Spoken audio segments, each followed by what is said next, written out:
I ran into this last week. Here's what fixed it for me. Changing your plan on Fido online is pretty straightforward if you follow these steps. Step 1. Log into your account. Visit the Fido website and log into your account using your credentials. Make sure you have your account number and password handy. Step 2. Navigate to plan options. Once logged in, go to the My Account section and find the Plan or Change Plan option. This is usually located in a menu on the left side of the screen. Step 3. Review available plans. Browse through the available plans that Fido offers.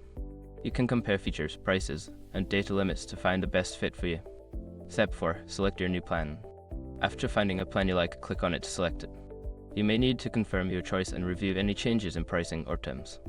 Step 5. Finalize the change. Follow the prompts to finalize your plan change. Make sure to check for any confirmation messages or emails to ensure everything went through. If you accidentally select a plan with a higher price, you might not notice until you check your billing details later. Always double check before confirming.